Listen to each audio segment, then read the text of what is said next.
Good afternoon, Madam Secretary. Thank you again for being with us. My name is Robert Patman. I'm a Professor of International Relations at the University of Otago. One question I'd like to ask you concerns the United States' relationship with the United Nations.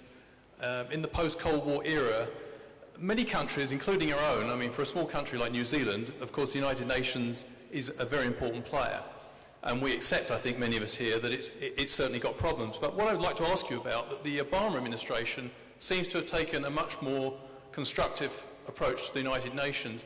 Could you say a little bit about how you could see the United Nations improving itself so that it becomes more acceptable to mainstream opinion in the United States? Thank you. Another very good question. We believe that if the United Nations did not exist, we'd have to invent it, that there has to be an international forum of that sort to work on a full agenda that doesn't always get into the headlines and people are not complaining about, but governing postal service rules or aviation security. There's just an incredibly diverse group of issues that our governments work on together through the United Nations. So you're right, when President Obama and I were looking at areas that we wanted to work more in, working with the United Nations was one.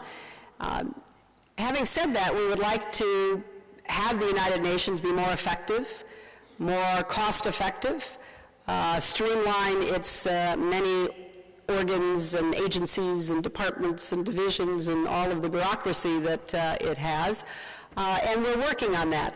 The prior Secretary General Kofi Annan had a group of distinguished world leaders look at these problems and came back with some very good suggestions. The current Secretary General, Ban Ki-moon, is also committed to a reform agenda, but the United Nations cannot do anything that the member states don't want it to do. So what we've tried in the United States is to work more with our partners in the United Nations, first and foremost in the Security Council, because that does drive so much of the agenda. Where we are looking at reforming peacekeeping operations. That is a key to how we can more proactively prevent conflicts and more quickly respond to them.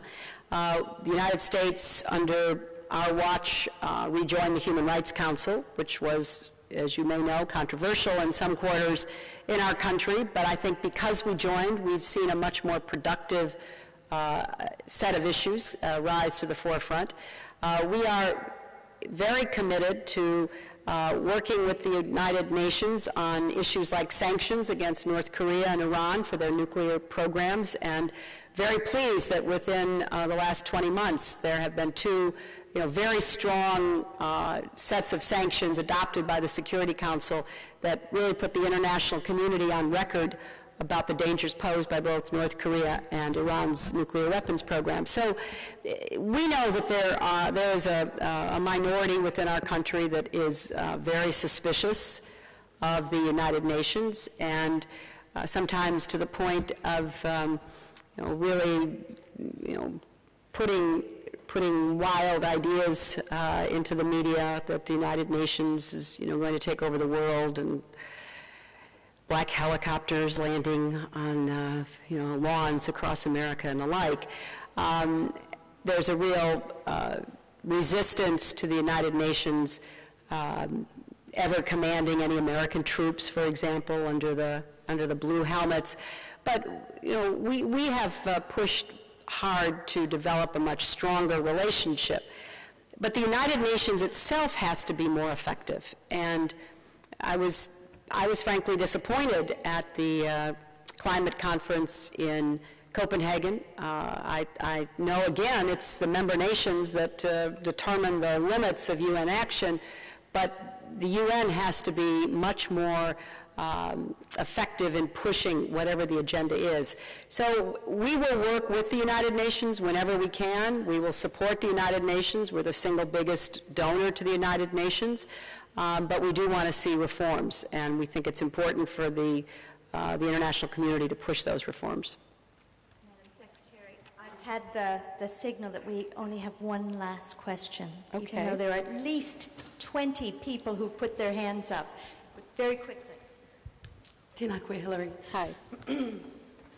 My question relates to the Wellington Declaration. Could you pull your microphone up, please? Thank you. How can the Wellington Declaration, signed by the US government and the New Zealand government, help support Indigenous peoples in the Pacific to attain and maintain autonomy within their own countries, and in particular Aotearoa, New Zealand? You know, we have discussed at some length between our two governments how the United States and New Zealand can work together to support change within the Pacific Island nations. There are many areas where New Zealand on its behalf, or the United States on our behalf, work on education or healthcare or other issues that are of importance. But we actually think if we work more closely together, we can have greater impact, and we don't want to duplicate each other's efforts. We want to amplify them. You know, from my perspective, the work that New Zealand has done in the Pacific Island nations is very highly regarded.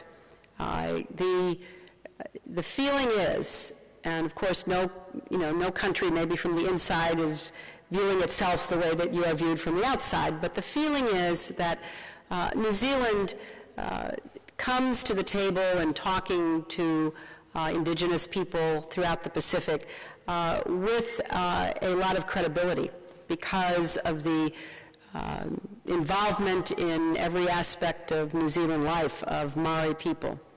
And you know, I can speak for my own country. You know, we are by no means perfect, but we have, over the course of our history, you know, opened wider and wider the doors of opportunity for minority groups of all kinds in the United States. And similarly, going back to the 1860s, New Zealand did the same.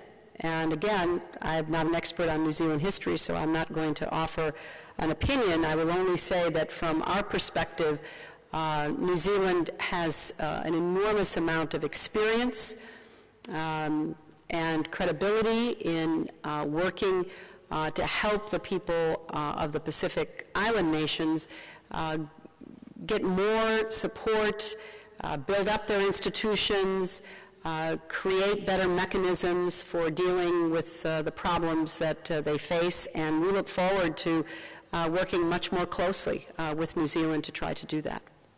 Thank you all very, very much for coming out on a rainy afternoon. Thank you.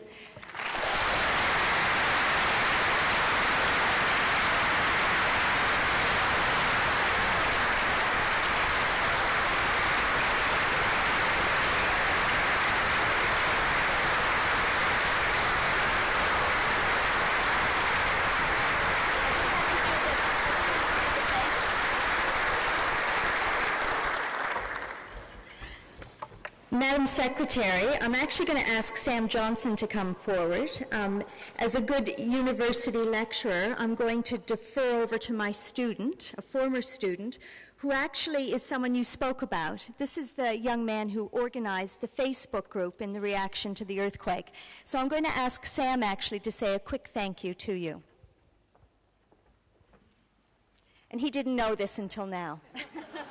Thank you. Madam Secretary, I just thought I'd come up here and really wish a sincere vote of thank you to you for coming not only to New Zealand, but especially down to Christchurch today. It's incredible to have someone such as yourself come and visit New Zealand, let alone down to Christchurch. I'm sorry our weather wasn't better than Wellington, but it really is fantastic to have you here, and thank you for your very kind words to the people of Christchurch who've been very badly affected by the earthquake, and it's a great lift of morale to have yourself here. So thank you so much, and have safe travels. Thank you.